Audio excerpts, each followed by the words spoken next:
Laurent Désiré Kabila n'est pas son père biologique.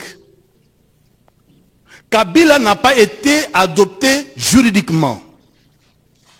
Toutes les demandes d'Étienne Kabila, d'Ibrahim Kabila, biologique, la génétique de Laurent Désiré Kabila, ces membres de famille réclament du prévenu: si vous êtes notre frère, comparons le sang par le test ADN.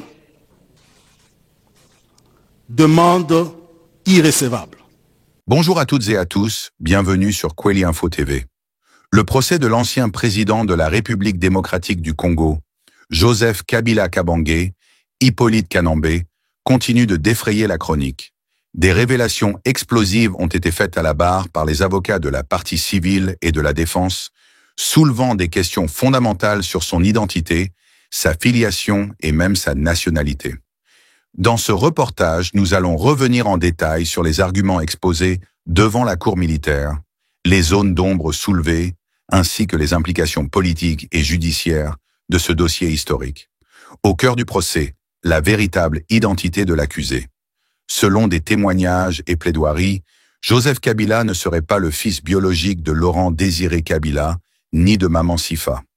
Des éléments de l'audience rappellent que Laurent Désiré Kabila aurait sociologiquement, mais non juridiquement, adopté des enfants de Christopher Kanambe, son ami décédé. Joseph Kabila, de son vrai nom Hippolyte Kanambe, serait issu de cette lignée et non du sang biologique de Laurent Désiré Kabila. Les demandes répétées de tests ADN, formulées par des membres de la famille biologique de Kabila, ont toujours été déclarées irrecevables. Question centrale. Joseph Kabila a-t-il construit une identité politique sur une filiation contestée? Un avocat a rappelé que l'identité du prévenu repose sur 3 éléments qui ne constitueraient pas un vrai nom. Joseph, un prénom biblique. Kabila, un nom emprunté pour s'associer à Laurent Désiré Kabila. Kabange, un nom de circonstance, attribué sociologiquement aux jumeaux nés en 2e position. Pour les parties civiles, cela confirmerait que Joseph Kabila aurait usurpé une identité pour se hisser à la tête de l'État congolais. Les accusations d'espionnage et de trahison. Selon les arguments exposés à la barre, Joseph Kabila ne devrait pas être jugé comme un simple Congolais accusé de trahison, mais plutôt comme un étranger poursuivi pour espionnage. La loi congolaise stipule en effet que tout étranger livrant des secrets de défense ou servant une puissance ennemie tombe sous le coup de l'accusation d'espionnage. Les avocats affirment que Kabila, en finançant et soutenant des mouvements rebelles comme le M23, AFC aurait agi comme un agent au service d'intérêts extérieurs. Un autre volet important du procès concerne la fortune colossale accumulée par Joseph Kabila depuis 2001. Selon les avocats, cette richesse n'est pas anodine. Elle aurait servi directement ou indirectement à financer des activités insurrectionnelles et des groupes armés dans l'est du Congo. La loi congolaise, tout comme la législation française citée en parallèle, prévoit la confiscation spéciale des biens utilisés ou destinés à la commission d'infractions. Les avocats demandent donc à la Cour de confisquer la quasi-totalité du patrimoine de Kabila, à l'exception des biens nécessaires à la survie de sa famille, estimant qu'il s'agit de biens criminels au service d'un projet de déstabilisation. La République démocratique du Congo, en tant que personne morale, s'est officiellement constituée partie civile dans ce procès. Cela lui permet de réclamer réparation des préjudices subis à travers les crimes d'espionnage et d'apologie du terrorisme, les atteintes à la sécurité de l'État, les violences contre les populations civiles. L'État congolais estime que Joseph Kabila a directement nui aux intérêts fondamentaux de la nation et demande une réparation exemplaire. Décryptage et hypothèse. Ce procès soulève plusieurs interrogations. Identité réelle. Joseph Kabila était-il un simple citoyen congolais ou un agent infiltré? Responsabilité historique. Ses décisions politiques et militaires étaient-elles guidées par des intérêts étrangers? Conséquences régionales. La confirmation de son implication avec des groupes rebelles pourrait bouleverser l'équilibre géopolitique dans la région des Grands Lacs. Certains analystes y voient une tentative de réécrire l'histoire congolaise, tandis que d'autres considèrent que ce procès est une opportunité de vérité pour lever enfin le voile sur les zones d'ombre de 2 décennies de pouvoir. Le procès de Joseph Kabila, Hippolyte Kanambe, ne se limite pas à une simple affaire judiciaire. Il s'agit d'un moment historique qui interroge à la fois l'identité du pouvoir congolais, la souveraineté nationale et la justice internationale. Si les accusations sont confirmées, l'ancien chef de l'État pourrait entrer dans l'histoire non pas comme un dirigeant, mais comme un homme accusé d'avoir trahi la République au profit de forces extérieures. Kweli Infos TV suivra ce dossier pas à pas pour vous apporter toutes les analyses et les éclairages nécessaires. Kabila, Laurent Désiré, était opposant à Mobutu Sese Seko Kugumbendu Asabanga. Et il faisait sa rébellion du côté de l'Est, il avait pour ami Christopher Kanambe, qui était marié à une certaine Marceline.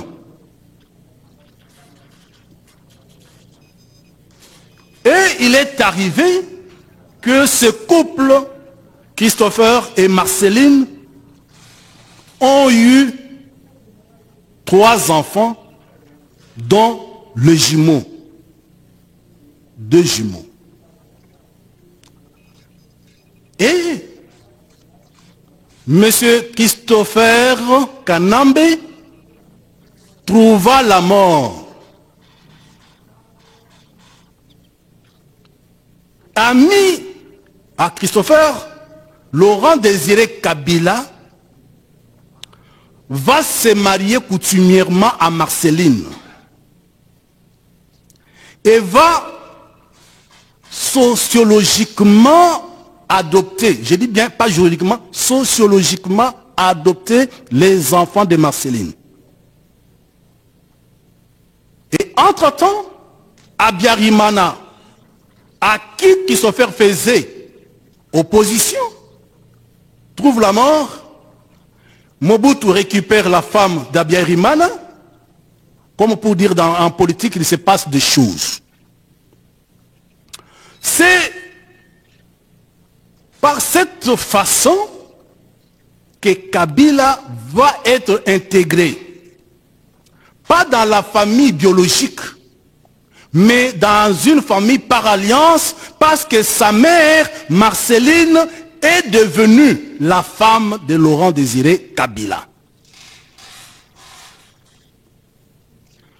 Et cet état de choses est corroboré par le constat suivant. Maman Sifa n'est pas sa mère biologique.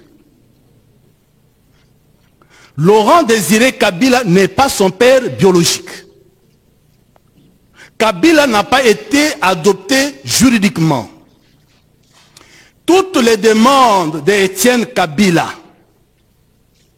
d'Ibrahim Kabila, biologique, la génétique de Laurent Désiré Kabila,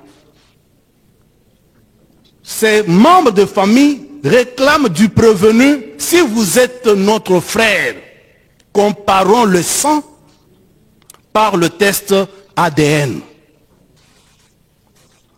Demande irrécevable.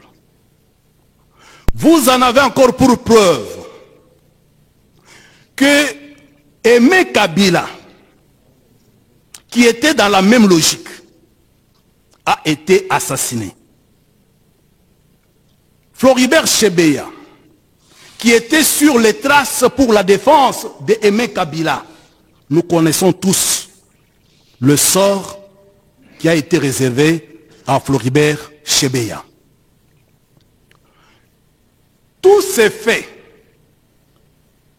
ainsi que les publications des journalistes, prenez Ngoïmou Kena, le professeur, commet une imprudence de révéler ce qu'était sa mission en tant que gouverneur nommé par le prévenu.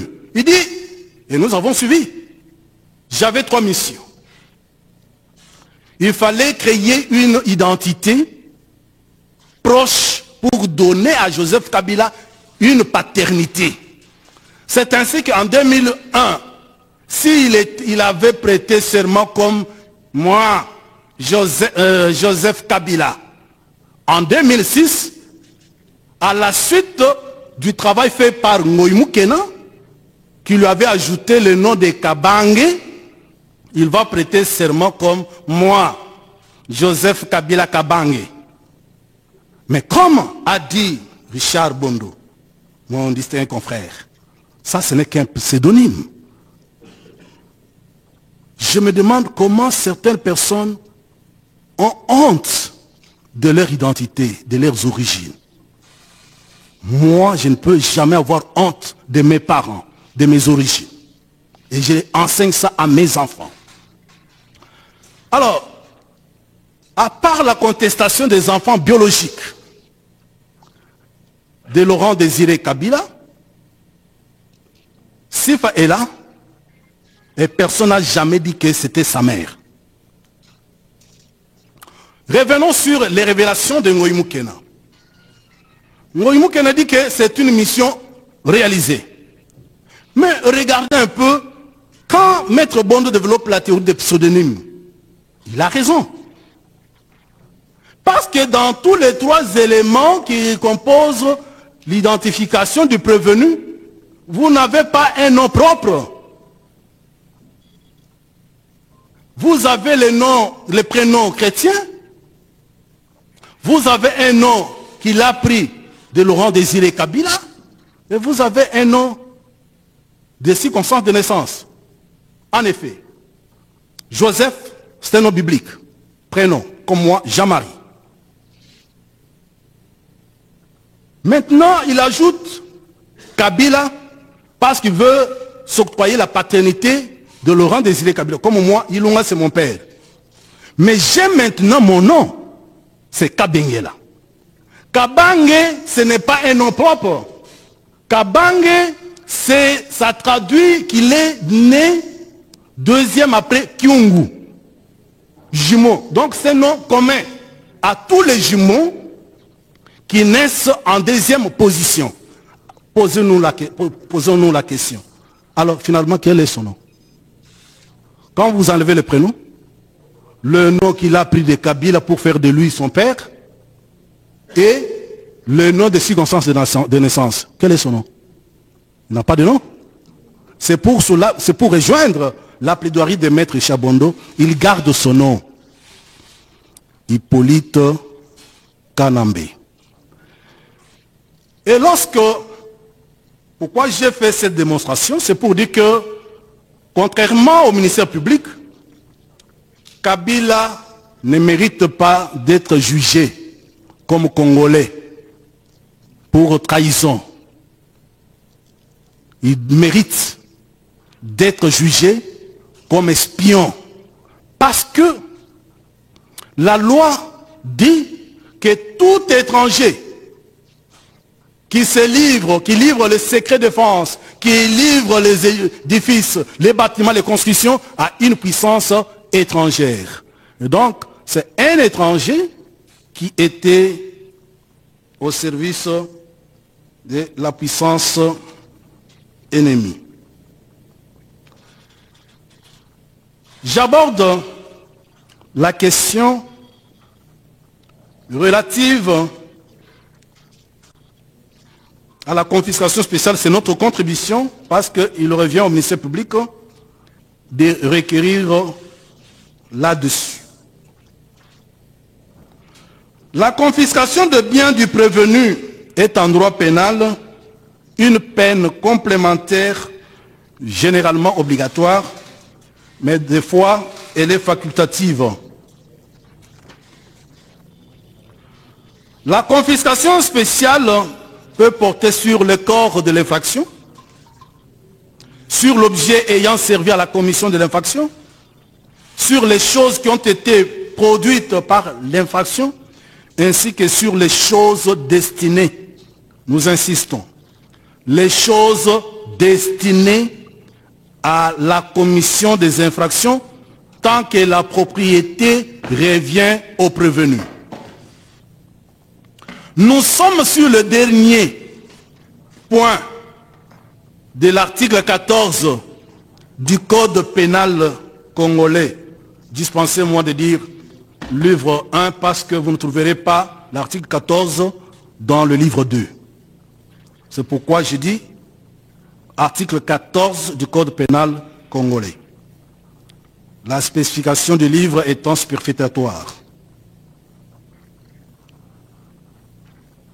Il est dit ceci à cette disposition légale. La confiscation spéciale s'applique uniquement, point 1, aux choses formant l'objet de l'infraction et à celles qui ont servi ou qui ont été destinées à la commettre quand la propriété en appartient au condamné. Parce que des fois on pense se limiter aux choses produites par la commission de l'infraction ou aux choses qui auraient servi à la commission de l'infraction. On oublie les choses qui sont destinées.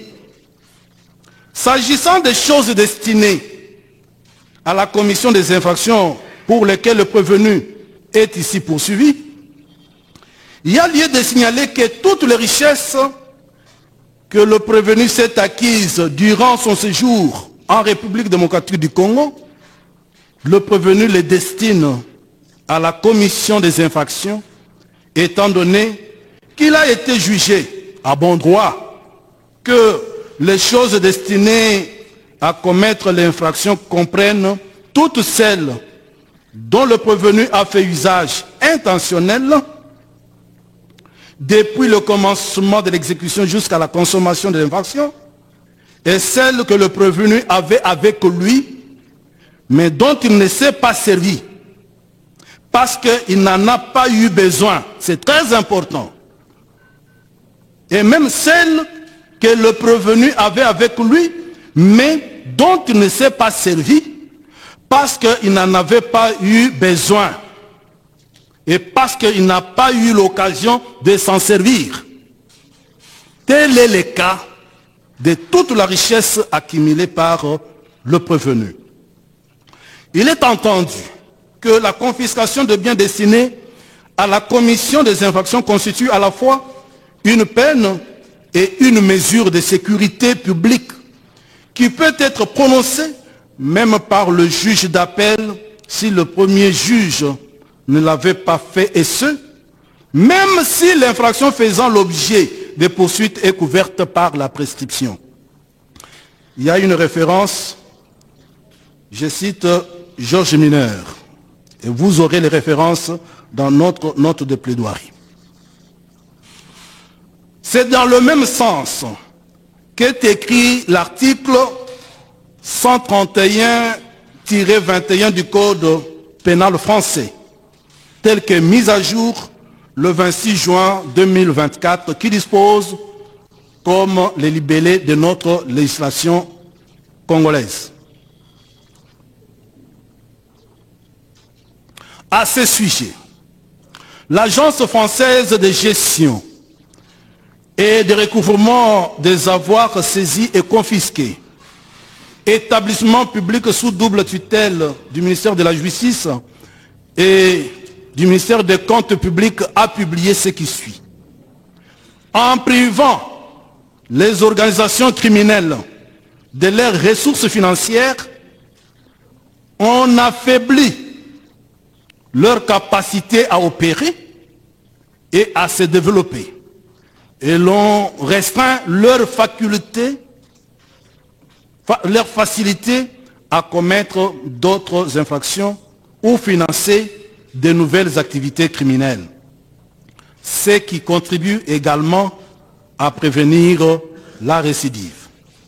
Dans l'espèce, M. Joseph Kabila, alias Hippolyte Kanambe Kazemberera, fondateur et financier du mouvement terroriste AFC M23, trouve les moyens de faire fonctionner et financer les mouvements rebelles qui sème terreur et mort d'homme dans la partie est de la République du Congo, dans le gigantesque patrimoine qu'il s'est acquis depuis 2001 jusqu'à ce jour. Sa fortune est ainsi acquise constitue ni moins ni plus des biens destinés à la commission des crimes pour lesquels le prévenu est poursuivi. Il y a donc lieu, sous réserve de biens nécessaires à la survie du prévenu et de ses dépendants, de priver le prévenu de tous les biens qui lui facilitent la commission des infractions pour lesquelles il est poursuivi. Donc, votre haute cour militaire, sur réquisition du ministère public, comprendra que toutes les richesses, quand vous aurez déjà donné à la République ces dommages d'intérêt que nous allons vous présenter, le reste de biens pourra faire l'objet de confiscation. Monsieur le Premier Président, j'en viens maintenant au droit à la réparation de préjudices subis. Il ressort des infractions mises à charge du prévenu Kabila Kabange, Joseph alias Hippolyte Kanambe Kazemberera, que certaines infractions ont la particularité d'avoir porté atteinte aux intérêts fondamentaux de la République démocratique du Congo et d'autres, à la fois à la République en tant qu'entité, aux provinces, ainsi qu'aux particuliers sous la protection de la République démocratique du Congo. Il en est ainsi de la prévention d'apologie des actes de terrorisme, de celles d'espionnage, de celles de complot ainsi que de celles de participation à un mouvement insurrectionnel. Il en est de même de toutes les infractions à victimes diffuses. Oui, infractions à victimes diffuses, telles que renseignées au point 1, petit 3, 4 et 6, ainsi qu'au point 2 de la citation à prévenu. Le prévenu étant poursuivi pour des infractions relevant à la fois de l'ordre public international, comme l'a dit et soutenu Maître Richard Bondo, que de l'ordre public interne, les droits à la réparation de préjudices subis par la République démocratique du Congo résultent des dispositions des articles 75 du statut de Rome de la Cour pénale internationale, qui fait corps avec notre nomenclature, sinon arsenal juridique. Les articles 258 et 259 du Code civil, livre 3. Et comme il a été jugé que le droit de voir des tribunaux de prononcer d'office les réparations civiles au profit des indigènes lésés n'existe que s'il s'agit des personnes physiques indigènes et non d'une personne morale. Là, je cite une jurisprudence, la République démocratique du Congo, personne morale, s'est constituée partie civile afin de postuler la réparation de préjudices par elle subie.